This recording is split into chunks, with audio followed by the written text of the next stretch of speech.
Como decía Pablo, hoy llegamos al medio de esta miniserie, ¿no? Hablando sobre nuestros pilares, ¿no? A la hora de hacer la misión como iglesia local, ¿no? Y vamos a hablar de comunidad. Y hablar de comunidad en el siglo en el que estamos, en el año 2021, es un reto.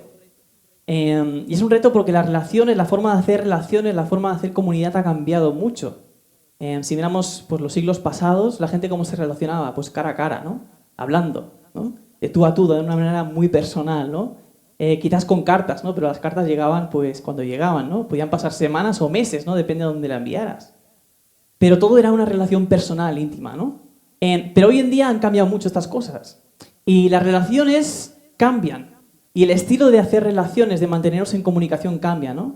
Hoy en día pues usamos pues, mensajes de texto en el WhatsApp, usamos las redes sociales para comunicarnos, para publicar nuestras fotos, vídeos, etcétera, etcétera. Entonces, cambia mucho, ¿no? Antes utilizábamos pues nuestras propias palabras y a veces ahora lo que hacemos es contestar con un emoticono, con una carita sonriendo o un pulgar hacia arriba, ¿no? Puede ser que la otra persona te haya escrito un párrafo entero, dedicado ahí pensando bien qué decirte, pero tú puedes contestar solamente esto y ya está, ya sirve, ¿no? Esa es nuestra manera de comunicarnos hoy en día, ¿no? No utilizamos ni siquiera nuestras propias palabras, ¿no? A veces usamos los GIFs, esos vídeos que duran 1 o 2 segundos, en los cuales una persona famosa o un animal o lo que sea expresa pues cómo tú te sientes, ¿no? Y compartes eso, ¿no? Ya ni siquiera usamos nuestras palabras, ¿no? Así que la manera de relacionarnos cambia totalmente y también cambia, por lo tanto, la manera de hacer comunidad. Existen grupos de Facebook de todo lo que quieras imaginar, ¿no? En comunidades en las cuales quizás no conoces a nadie personalmente ahí, pero os une algo en común, ¿no? Sea algo de deporte, algo de la ciencia, algo de temas de maternidad, por ejemplo, cualquier cosa, ¿no? Y la manera de hacer comunidad en esos grupos que es, pues, compartir información, publicaciones, opinar y contestar, a ver qué es lo que han puesto ellos, entonces tú, pues, le das si te gusta el comentario o puedes aportar más cosas. Pero esa es la manera de hacer comunidad, ¿no? Y no estoy diciendo con esto que todas las redes sociales sean malas, y de hecho damos gracias a Dios por todos esos recursos, porque si no el año pasado como iglesia no hubiésemos podido mantenernos en contacto. Así que son buenas, son necesarias y son herramientas tremendamente buenas para compartir también el Evangelio con otros. Pero debemos reconocer que tienen sus limitaciones y sus problemas, ¿no? Y una de las cosas más fáciles que podemos hacer a través de las redes sociales es manipular más aún si cabe nuestra imagen, la imagen que queremos dar, ¿no? Porque ¿qué es lo que compartes ahí? Solamente esa imagen que tú quieres mostrar a los demás, ¿no? Si sales feo en la foto, no publicas eso. Compartes la que sales guapo, ¿no? Si has discutido con tu mujer, no publicas un vídeo de eso.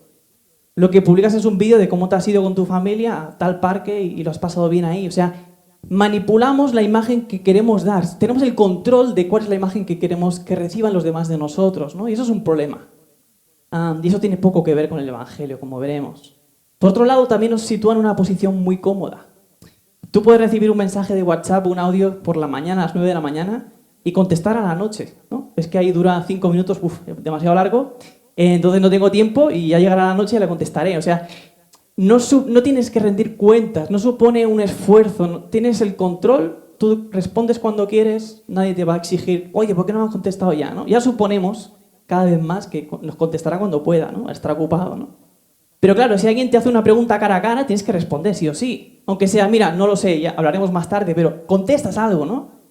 Pero esta manera de hacer relaciones, pues nos deja en una posición muy cómoda, donde nosotros tenemos el control, donde nosotros decidimos cuándo contestar, cuándo no, ¿no? Y el problema es cuando eso se mete también dentro de la comunidad, ¿no? Y de hecho, una de las cosas que ha hecho crecer o ha provocado más aún la pandemia el año pasado es cuestionar hasta qué punto realmente es necesario la comunidad, ¿no? ¿Por qué? Porque hoy en día tú puedes crecer como creyente, hacer vida de iglesia, viendo pues vídeos de internet de otras iglesias. Puedes alabar al Señor desde tu casa, viendo pues canciones cristianas o iglesias que están alabando, y puedes alabar, y es genuina la adoración, claro que sí, ¿no? O puedes escuchar la palabra con los mejores predicadores, ¿no? Si están en inglés, pues vienen ya traducidos y todo. O sea, todo está facilitado para que podamos ser edificados a través de la palabra por medio de vídeos o de predicaciones en audio, etcétera, etcétera. Entonces, la pregunta ¿es necesaria la comunidad? Eso es lo que quiero que respondamos hoy, ¿vale? En otras ocasiones, cuando hemos hablado de la comunidad como iglesia, hemos visto pues, características, ¿no?, de la comunidad cristiana, ¿no? Y vemos en el texto que vamos a leer, que es el mismo que leyó Pablo la semana pasada, pues que está la presencia del Espíritu Santo, está formado por creyentes genuinos que reciben la palabra, que predican la palabra, que se aman, etcétera, etcétera. Y así podríamos hablar de muchas características, pero lo que quiero que veamos hoy es precisamente eso. ¿Es necesaria la comunidad, el participar de la comunión con los hermanos o no? ¿No? Así que quiero que leamos parte del texto, se encuentra en Hechos capítulo 2. Vamos a leer los versículos que van desde el 42 hasta el 47. Hechos capítulo 2, del 42 al 47. Dice así la palabra. Dice, y se dedicaban continuamente a las enseñanzas de los apóstoles, a la comunión, al partimiento del pan y a la oración. Sobrevino temor a toda persona y muchos prodigios y señales eran hechas por los apóstoles. Todos los que habían creído estaban juntos y tenían todas las cosas en común. Vendían sus propiedades y sus bienes y los compartían con otros según la necesidad de cada uno. Día tras día continuaban unánimes en el templo y partiendo el pan en los hogares, comían juntos con alegría y sencillez de corazón, alabando a Dios y dando favor con todo el pueblo. Y el Señor añadía cada día al número de ellos los que iban siendo salvos. Me gustaría que miraras el primer versículo que hemos leído, el versículo 42. Se dedicaban continuamente a las enseñanzas de los apóstoles, a la comunión, al partimiento del pan y a la oración. 4 cosas. Y sospecho que muchos de vosotros, así como yo, consideramos que 3 de ellas son más importantes que otra. La enseñanza de los apóstoles, eso es fundamental, es el fundamento. La oración, una iglesia sin orar no es una iglesia, ¿no? El partimiento del pan es celebrar al Señor. ¿Pero la comunión es tan importante? Pues sí. Lucas pone al mismo nivel la comunión que el partimiento, que el pan, que la oración, que la enseñanza de los apóstoles, incluso los sitúa en el mismo lugar. Son como las 4 patas de una silla, ¿no? Tú le quitas una pata a una silla, gracias, cariño. Tú le quitas una pata a una de esas sillas, ¿qué haces? Pues igual se mantiene de pie, pero si te apoyas, se va a caer, ¿no? No vas a aguantar la presión, ¿no? La silla no aguanta la presión. Y eso es lo mismo que sucede. O sea, el hecho de que Lucas mencione dentro de estas 4 cosas la comunión significa que para Dios es tremendamente importante, está dentro del corazón de Dios esto. Dios tendría que poner alerta y decir, cuidado, la comunión no es cualquier cosa. No es simplemente estar juntos, si quiero, si me va bien o si no. Es algo a lo que se dedicaban continuamente. Dedicaban esfuerzo, dedicaban tiempo para que esta comunión entre ellos pudiese ser posible y se diera, de hecho, ¿no? Así que era algo en lo que estaban centrados totalmente. Estaban juntos continuamente, así que no es cualquier cosa. Y como os decía, un ejemplo de la silla, ¿no? Cuando tú quitas una pata a una silla, pues intentas sentarte, pero te caerás, ¿no? Y esto sucede también en la vida cristiana. Por mucho que estés firme en la enseñanza de los apóstoles, por mucho que tengas una vida de oración, por mucho que tomes el pan en tu casa, ¿no? No estamos hablando de las personas que no pueden ir a la iglesia pues, por el confinamiento, por ejemplo, o porque están enfermas. Estoy hablando de personas que deciden no ir porque piensan que no es necesaria la comunión, ¿vale? Pues a la que tú quitas la comunión dentro de estas 4 cosas es muy peligroso y probablemente tengas una caída, ¿vale? Porque lo primero que ocurre es que cuando tú quitas la comunión con los hermanos, tú te conviertes en tu propio juez. Tú decides qué es lo que está bien y qué es lo que está mal. Tu criterio es el válido. Tus predicadores favoritos son los que tienen la verdad. Tu visión de la vida cristiana es la correcta. Todo te da la razón, básicamente, porque tú eliges qué escuchar y qué no. Así que tú te conviertes en tu propio juez. Y esto es un problema, porque según el Salmo 19:12, dice, ¿quién puede discernir sus propios errores? Así que cuidado con no participar y con no estar en comunión con los hermanos, porque podemos estar solos, creyendo que tenemos la verdad, porque estamos escuchando solamente lo que queremos, ¿no? Recuerdo una vez de las que vino Stan Hankins, muchos lo conocéis, estuvisteis con él. Stan habló con Pablo y conmigo y estuvimos hablando del tema de rendir cuentas unos a otros, ¿no? Y una de las cosas que comentó, y me acuerdo, dijo algo como, nos necesitamos unos a otros porque los demás pueden ver tus puntos ciegos. Puntos que tú no ves, ¿no? De manera que cuando tú intentas crecer en la vida cristiana sin la comunión con los hermanos, escuchando pues, predicaciones o viendo otras iglesias o tu iglesia, cómo hacen los cultos y te vas nutriendo simplemente de eso, vas teniendo puntos ciegos. Y nadie te va a decir cuáles son, porque no te mantienes en comunión con ellos. Así que tú puedes estar muy centrado en unas cosas, pero estar descuidando otras, ¿no? O enfatizar ciertas doctrinas y descuidar otras. ¿Por qué? Porque vas solo. Nadie te puede hacer ver cuáles son tus puntos ciegos. Así que eso es otro problema. En tercer lugar, tampoco nos sometemos a la autoridad de nadie, ¿no? Cuando vamos por libre, no oramos por los pastores, como dice la palabra, porque no tenemos, básicamente, ¿no? No puedes hablar con esos predicadores a quienes escuchas. De hecho, ellos ni siquiera te conocen. Así que no te pueden aconsejar de una manera personal, no te pueden guiar, no te pueden ayudar.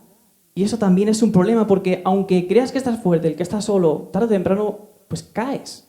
O tarde o temprano necesitarás consuelo o ánimo o dirección. Y en este momento estarás solo. Así que es un problema, ¿no? Y otra de las cosas que sucede o que se revela en el momento que tú no quieres tener comunión con los hermanos, vives la vida cristiana por tu propia cuenta, una de las cosas que se revela es el orgullo que hay ahí. Porque eso es decir, yo no necesito a los demás. Y eso es un problema porque la palabra dice que nos necesitamos unos a otros, somos miembros de un solo cuerpo. Así que eso contradice primeramente la palabra, ¿no? Pero estamos diciendo, pues, precisamente eso, ¿no? Yo sé de cuidar de mí mismo, yo tengo la verdad, yo me mantengo en una buena relación con el Señor, yo no necesito una iglesia ni un pastor, yo sigo la sana doctrina y eso es lo más importante, ¿no? Y eso muestra que nos parecemos muy poco a Jesús, ¿no? Porque Jesús, ¿qué hacía? Se humillaba, dejas de practicar el someterte el uno al otro, etcétera, etcétera. Así que hay un problema ahí de orgullo, ¿no? De no necesito a nadie. Y en el fondo también es un mal entendimiento de lo que es la santidad. Porque podemos pensar que crecer en santidad simplemente es pues alimentarme de la palabra, orar, pasar tiempo en intimidad con el Señor, que hay un cambio en el corazón y eso se exprese como en nuestras obras, ¿no? Pero la santidad no tiene que ver con obras tanto, sino los fariseos serían los más santos de todos, ¿no? La santidad tiene mucho que ver, sino todo, con relación. ¿Cuál es el primer mandamiento? Ama. No obedece a Dios sobre todas las cosas, sino ámale. Que tu corazón, que todo tu deseo, que tu pasión esté en Él, que quieras pasar tiempo con Él. Esa relación. El segundo mandamiento, ama. Ama a tu prójimo. Todo nace de la relación, así que el pensar que yo mismo pues puedo crecer en santidad por mí mismo, leyendo la palabra en oración, y ya está, es un error. Y hace unos años una mujer me hizo ver esto. Estábamos Anaís y yo en un retiro de una iglesia, y vieron a la mujer de un pastor, y me acuerdo que mientras me hablaba se le llenaban los ojos de lágrimas. Me dijo, sí, Pablo, me abrió su corazón, ¿no? Me dijo, Pablo, es que hay personas dentro de la iglesia, de nuestra iglesia, que es que no sé cómo se llaman. ¿Cómo voy a amarles? Y enseguida, ¡pum!, se me encendieron todos los sentidos, ¿no? ¿Por qué? Porque yo tampoco sabía cómo se llamaban todos, pero eso ni siquiera me preocupaba. O sea, qué falta de amor, ni siquiera tengo interés en conocer el nombre de mis hermanos. ¿Cómo voy a amarles? ¿Cómo voy a preocuparme por ellos? ¿Cómo voy a servirles? La santidad tiene mucho, sino todo que ver con relaciones. Es muy interesante cuando a Jesús le preguntan en Mateo 22, versículo 36 en adelante, vienen para probarle, ¿no? Dicen, Maestro, ¿cuál es el gran mandamiento de la ley? Y él le dijo, amarás al Señor tu Dios con todo tu corazón, con toda tu alma y con toda tu mente. Este es el grande y el primer mandamiento. Y el segundo es semejante a este. Amarás a tu prójimo como a ti mismo. De estos dos mandamientos dependen toda la ley y los profetas. Así que lo primero que nos recuerda Jesús es que el primer y gran mandamiento, que es tu relación con Dios, ámale sobre todas las cosas, que tu corazón, que tu pasión, que tu tiempo quiera estar siempre en Dios, que tu descanso, que tu fe, que todo descanse en Él, en esa relación con Él. Y Jesús podría haberse callado ahí y haber respondido bien la pregunta, ¿no? Pues el primer gran mandamiento es este. ¿Por qué Jesús además les dice cuál es el segundo mandamiento? Porque sin el segundo, el primero puede ser simplemente una ilusión. puedes pensar que estás amando a Dios cuando en realidad no le estás amando. El amor al prójimo muestra que amas a Dios. ¿Qué hicieron los fariseos? Ellos amaban a Dios, bueno, aparentemente sí, ¿no? Hacían largas oraciones, diezmaban todo lo que tenían, hasta la menta, ¿no? Todo. Conocían las escrituras pues de arriba a abajo, sabían todo de memoria, ¿no? Y así podíamos decir muchas cosas, ¿no? Pero ¿cómo era su relación con los pobres, con los enfermos, con las prostitutas, con los más humildes? Era de desprecio, de menospreciarles. O sea, estaba rota esa comunión con ellos. No había amor al prójimo. Por eso Jesús les dice, para entender el primero, tienes que entender el segundo, tienes que cumplir el segundo. Si no amas a tu prójimo, no estás amando a Dios. Y Primera de Juan nos dice lo siguiente, 4:20. Dice, si alguno dice, yo amo a Dios y aborrece a su hermano, es un mentiroso. Porque el que no ama a su hermano, a quien ha visto, no puede amar a Dios a quien no ha visto. Y, ¿sabes? Amar a tu hermano no es simplemente pues, llevarte bien con la gente, ¿no? Saludarles, sonreírles y decir, ¿qué tal, hermano? ¿Cómo estás? ¿No? Es amarles. Es ponerte a disposición de los demás, ¿no? Es conocerles, es preocuparte por ellos, es orar por ellos. Y, ¿sabes? Cuando esto lo vemos en Jesús, cuando examinamos la vida de Jesús en los evangelios, ¿qué vemos? Le vemos siempre apartado en soledad, orando al Padre, leyendo las Escrituras, estudiando y de vez en cuando pues haciendo ministerio, enfocado solamente en eso. No, continuamente le vemos con gente, continuamente, con fariseos, con los más pobres, con los más necesitados, con prostitutas. A él le llamaban amigo de pecadores. ¿Por qué? Porque continuamente estaba en relación con ellos, estaban en amor al prójimo, continuamente amándoles, amándoles, amándoles. Ahora, ¿eso significa que Jesús no oraba, que no pasaba horas orando en soledad? Claro, pero fíjate cuando oraba Jesús. Cuando se acababa la jornada y era de noche, ¿qué hacía? Se retiraba. Y luego, en este pasaje es cuando luego camina sobre las aguas. Pero era de noche, es decir, cuando no puede tener relación con gente. O de madrugada, en Marcos lo veíamos en los primeros capítulos, cómo él se retira de madrugada y luego la gente va a buscarle, ¿no? O sea, su momento para estar con el Padre a solas, en intimidad con él, es el momento que no puede relacionarse con la gente. Así que esto es muy curioso y revela mucho del corazón de Jesús. Así que aquel que es 3 veces santo, lo que está haciendo continuamente es amar, amar, amar a Dios, pero a los que tiene al lado, a sus semejantes. Así que no podemos amar a Dios sin amar a nuestro hermano. No podemos quitar la comunión con los hermanos porque lo que estamos haciendo es enfocarnos en nosotros mismos y tener una visión distorsionada de lo que es el amor a Dios, de lo que es la santidad, lo cual tiene que ver todo con relaciones. Por otro lado, es por eso que en el versículo 44 que hemos leído dice que todos los que habían creído estaban juntos. No algunos, no los que se llevaban bien, sino todos los que habían creído estaban juntos. ¿Y qué dice? Dice, tenían todas las cosas en común, vendían todas sus propiedades, sus bienes y los compartían con todos según la necesidad de cada uno. Es decir, era una comunidad que vivía en el amor los unos a los otros. ¿Por qué? Porque Dios estaba en el centro. Así que esto tiene, lo que vemos en Hechos, tiene muy poco que ver con quedarte en el sofá y hacer una iglesia a tu medida. Con los predicadores que más te gustan, con las alabanzas que más te gustan. El centro no eres tú, la iglesia no está para servirte a ti, tú estás para servir a la iglesia, tú estás para amar a los demás. Y esto muchas veces, no solamente la gente que está en casa, ¿no? Sino nosotros mismos, aquellos que participamos pues domingo a domingo, o los martes o entre semanas y nos vemos de la comunión unos a otros, podemos tener o ver la comunidad desde un prisma equivocado, ¿no? A veces vemos la comunidad o la iglesia como ese ministerio es el lugar donde yo me siento realizado, ¿no? Donde yo me siento útil delante de Dios. Por eso hago el ministerio, ¿no?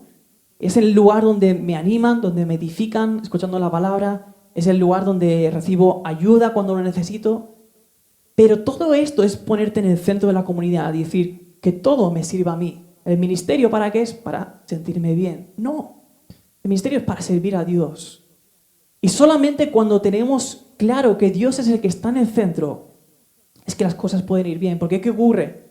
Cuando los demás no te dan lo que necesitas, cuando no tienes oportunidad de hacer el ministerio como te gustaría, en el momento que hay problemas, ¿qué pasa? Pues que hay división. ¿Por qué? Porque la iglesia no cumple las expectativas que tú tienes. O la comunidad no te está dando lo que tú esperas que te dé la comunidad. Pero eso es una visión totalmente egoísta de lo que es la comunidad, de lo que es la iglesia. Dios está en el centro. La comunidad es para glorificarle a Él. Tu obrar en la comunidad es amar, es servir, es darte a los demás. Así que necesitamos recuperar esa visión, porque de lo contrario lo que estamos haciendo es utilizar a los demás para satisfacernos a nosotros, ¿no? Utilizar a la iglesia para que me dé lo que yo quiero. En el momento que no me siento bien, pues me aparto, ¿no? Pero esto es lo que hacía la iglesia primitiva. La iglesia no se centraba en uno mismo. ¿Qué hacían? Lo compartían todo. Vendieron todos sus bienes, ¿no? Lo que ponían por delante no era tu propia necesidad o su propia necesidad, sino la necesidad de los demás. O sea, podemos ver que Dios estaba en el centro de esta comunidad. ¿Cómo? Por el amor que había, porque estaban dispuestos a venderlo todo por las necesidades de los demás. Así que esta comunidad, lo que vemos es que Dios estaba en el centro y eso se expresaba en el amor unos a otros, ¿no? Y necesitamos crecer en la comunión unos con otros, ¿no? Dice que estaban continuamente dedicados a la comunión. Comunión como en Cristo. No simplemente estar juntos y pasarlo bien, que todo tiene su lugar, obviamente, ¿no? Pero la comunión en Cristo es mucho más que eso. Comunión en Cristo es fortaleciéndonos unos a otros, edificándonos unos a otros, consolándonos unos a otros, exhortándonos unos a otros, animándonos unos a otros. Es sufrir con el que sufre, es alegrarte con el que tiene buenas noticias, ¿no? Es también ser capaces de abrir nuestro corazón y confesar nuestras debilidades, nuestras flaquezas. Es todo esto, ¿no? Y creo que necesitamos ir un paso más allá en nuestras relaciones como comunidad, ¿no? Porque lo fácil es que nos preguntemos cómo estás, hermano, ¿no? Y hablamos pues del trabajo quizás, o cómo está la familia, o si hay alguno que está enfermo, ¿no? Y todo eso tiene que estar ahí presente y debemos conocer toda la vida del hermano, ¿no? Pero a veces preguntar a tu hermano, ¿cómo estás en el Señor? ¿Estás bien? ¿Estás fortalecido? Eso ya cuesta más preguntarle algo así a un hermano, ¿no? ¿Por qué? Porque vemos la vida espiritual o la relación con el Señor como si fuese un área privada donde tú no tienes derecho a entrar. Por eso nos da miedo preguntarle a los demás muchas veces cómo estás en el Señor, ¿no? Porque ¿qué va a pensar la otra persona? ¿Por qué me preguntas? ¿Es que sospechas que estoy mal, ¿no? ¿O qué? ¿No? Tenemos miedo de estas cosas, ¿no? Y parece que la vida espiritual será como el otro día estaba caminando y de repente me encuentro área privada de caza. Pues es algo así a veces la vida espiritual. Puedes pasar o no. A veces hay un camino y tienes la oportunidad de pasar, pero igual escuchas algún tiro por ahí, ¿no? O sea, mejor no pases, ¿no? Y eso es lo que ocurre también con la vida espiritual. Yo no voy a preguntar, ¿no? Eso no me pertenece a mí. Ya, cada uno vive la vida en el Señor, cada uno es responsable de su propio crecimiento y así que actuamos como Caín. ¿Quién soy yo? ¿Acaso soy yo guardando de mi hermano? Y tenemos una visión distorsionada de lo que es esto, porque cuando estamos enfocados de esta manera, lo que estamos diciendo es que lo que nos preocupa es mi salvación. Lo que me preocupa es mi crecimiento en el Señor. Lo que me preocupa es mi madurez y no la de mis hermanos. Y esto no tiene nada que ver con el Evangelio. Pablo sufría con dolores de parto por ver a Cristo crecer en el corazón de los hermanos en Galacia. Pablo incluso llega a decir que sea yo anatema, que sea yo maldito, para que los judíos puedan conocerte a ti, Señor. O sea, él ponía sus intereses espirituales incluso por delante, los de los demás, por delante de los suyos, ¿no? Es que muchas veces creo que el problema es que no nos atrevemos a preguntar por miedo a que luego nos pregunten a nosotros, ¿no? Y si yo tengo que explicar realmente cómo estoy y que estoy luchando con este pecado, si tengo que explicarles que hace 2 semanas que ni siquiera me paro a orar o ni siquiera leo las Escrituras, ¿qué van a pensar de mí? Y tenemos miedo a ser juzgados, miedos a ser señalados, ¿no? ¿Por qué? Porque estamos confiando en nuestra propia justicia, no en la de Cristo. Así que tenemos temores. Así que, hermanos, Cuando no nos preocupamos por los demás, por la vida espiritual de los demás, estamos reflejando también nuestro propio egoísmo, ¿no? Una cosa muy interesante que encontramos en el texto es que el Señor junta a personas de todo tipo, ¿no? Dice el versículo 39, porque la promesa es para vosotros, para vuestros hijos y para todos los que están lejos, para tantos como el Señor llame, ¿no? Y cuando tú te pones a pensar en la comunidad, o si os miráis unos a otros, si miramos los que estamos aquí, no tenemos nada que ver unos con otros. De hecho, nadie tiene mi edad aquí, solo mi mujer, ¿no? Y hay personas muy mayores, hay personas pequeñas, hay niños, hay personas que vienen de un contexto social determinado, otros que vienen de otro. Aquí solamente hay varias nacionalidades ya. O sea, no tenemos casi nada en común muchos de nosotros. El Señor es lo que tenemos en común, ¿verdad? Pero Dios une a personas de toda lengua, de toda tribulación, personas con gustos totalmente diferentes, personas con maneras de hacer la iglesia totalmente diferentes, personas que le gustan más unas alabanzas, otras que le gustan más los himnos, estilos de predicaciones, nos gustan más unos o nos gustan más otros. O sea, cuando te paras a pensar a qué personas junta el Señor, te saca la sonrisa, porque no tenemos nada que ver muchas veces unos con otros. Es decir, si no fuese por la iglesia, seguramente jamás nos hubiésemos conocido o hubiésemos tenido interés en relacionarnos, ¿no? Y es ahí cuando nos damos cuenta de esta realidad, que el hecho de trabajar juntos y de tener comunión juntos es cuando empiezan los roces, es cuando empiezan los problemas, ¿no? ¿Por qué? Porque el pecado, de nuevo, no solamente el pecado, como dice la palabra, es la infracción de la ley. El pecado tiene que ver todo con relación. Cuando tú estás pecando, no estás solamente infringiendo la ley, estás desobedeciendo a Dios, que es quien ha establecido la ley. Así que el pecado es relacional, es ofender a Dios, tiene que ver todo con Él. Y lo mismo entre nosotros. El pecado surge cuando no amo a mi hermano como a mí mismo, entonces sale al pecado. Así que la comunidad es el lugar ideal, no solamente para celebrar al Señor o para alabar al Señor o para escuchar la palabra, sino que es el lugar ideal para que el pecado salga a la luz. Porque en el momento que yo me relaciono con los demás, llegará un momento que, aunque yo quiera manipular mi imagen, vais a ver quién soy en realidad. Y más de uno de los que estáis aquí, yo os he tenido que pedir perdón en estos 3 años que llevamos aquí. Y de verdad, os hemos dicho perdón, o yo estoy hablando de mí, ¿no? Os he dicho perdón, ¿por qué? Porque ha surgido de mí el pecado. Una mala contestación, quizás, o esperabas algo de mí que yo no te he dado. Así que el pecado sale a la luz cuando tenemos comunión, cuando nos relacionamos unos con otros. Pero ¿sabes? Esa es la manera en que Dios hace crecer a la comunidad. Porque los problemas, cuando Dios está en el centro y cuando el Evangelio está en el centro, Dios los usa para transformarnos a la imagen de Cristo. Fíjate, cuando piensas en esta realidad, ¿no? Que la comunidad es el espacio ideal para que el pecado salga a la luz, la pregunta es, bueno, entonces, ¿cómo hacemos, ¿no? Para amarnos de esta manera que ellos hacían? ¿Cuál es el impulso que ellos tenían, ¿no? Y para eso tenemos que ir unos versículos atrás. Versículo 37. Está Pedro predicando el Evangelio, ¿no? Y acaba diciendo que vosotros habéis crucificado a aquel que ha hecho Dios Señor y Cristo, ¿no? Y dice el versículo 37 que al oír esto, compungidos de corazón, dijeron a Pedro y a los demás apóstoles, hermanos, ¿qué haremos? Y Pedro les dijo, arrepentíos y sed bautizados cada uno de vosotros en el nombre de Jesucristo para el perdón de vuestros pecados y recibiréis el don del Espíritu Santo.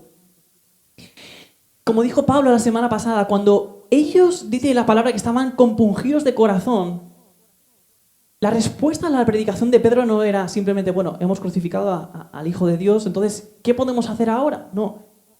Ellos estaban contra la espada de la pared. O sea, se habían perdidos completamente. Esta pregunta no es, bueno, ¿ahora qué tenemos que hacer? Sino, ¿qué vamos a hacer? Estamos perdidos, estamos condenados. Nuestros pecados nos declaran culpables delante del Dios Todopoderoso, aquel que es 3 veces santo. Su ira permanece sobre nosotros, no tenemos escapatoria. ¿Qué vamos a hacer? Será gente que había comprendido el estado de perdición y de condenación en el que se encontraban. Y es la experiencia de salvación, de perdón, de gracia, de recibir misericordia, lo que les mueve entonces a amarse unos a otros.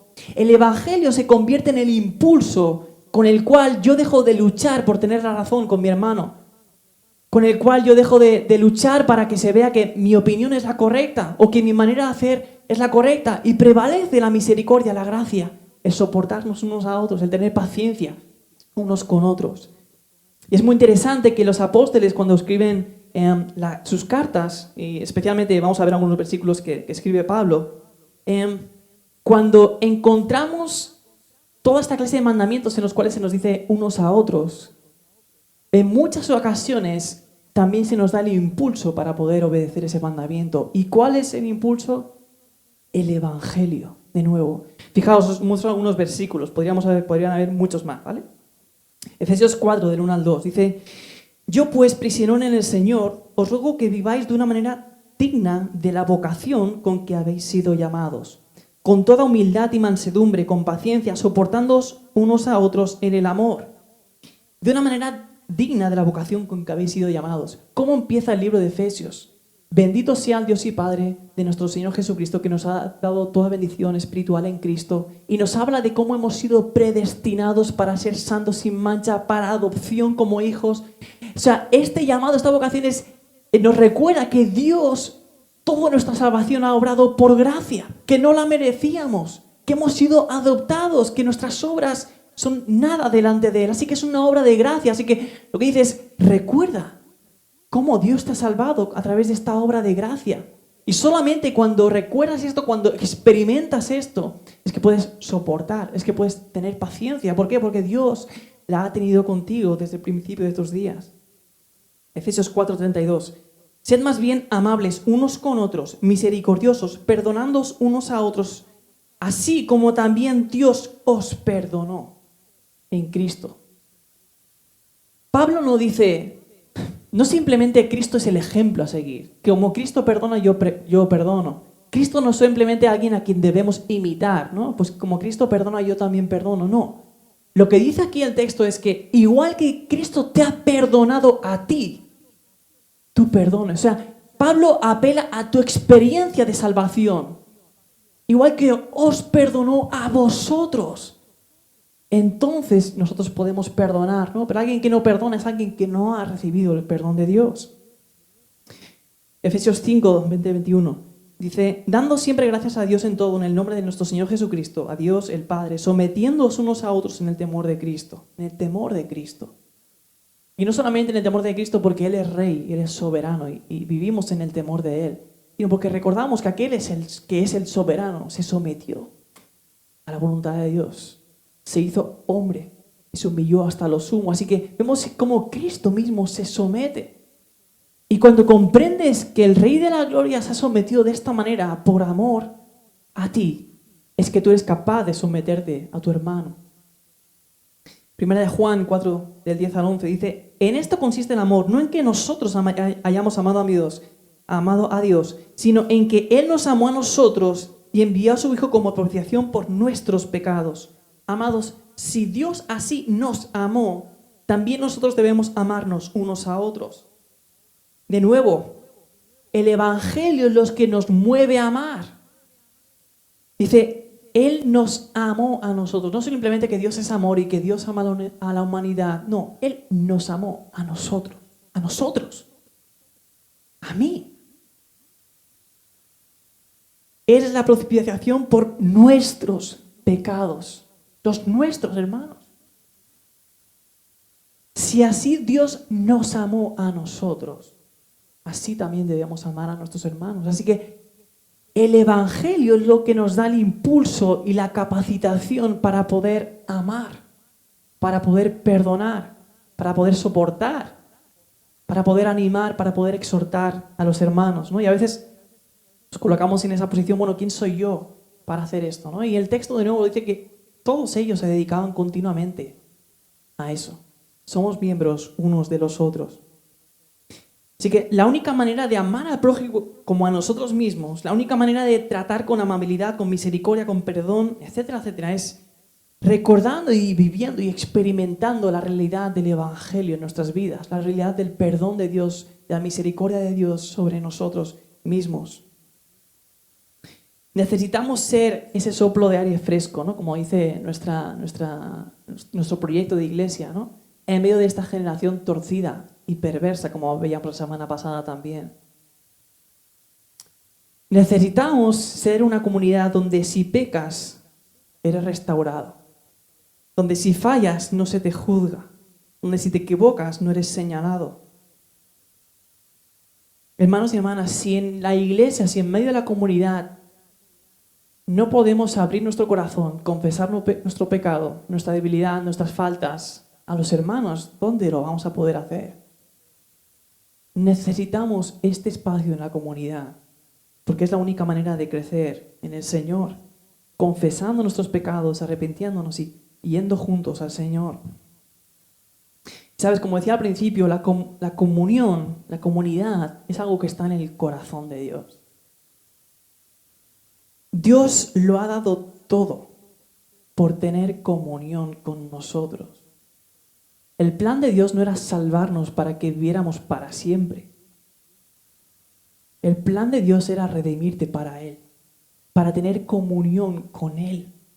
O sea, la gloria del Evangelio no es que vamos a vivir para siempre, es que viviremos para siempre en comunión con Dios, unidos a Él por la eternidad, disfrutando de esa relación plena, llena de gozo y deleites. ¿Por qué? Porque estaremos con Él. Así que es eso lo que Dios ha hecho. Dios ha salvado no solamente para darnos vida eterna, sino para darnos vida con Él para siempre. Y sabes, Dios no se queda en el sofá. Y como veíamos en esta serie de Navidad, lo que hizo Dios fue rasgar los cielos y descender.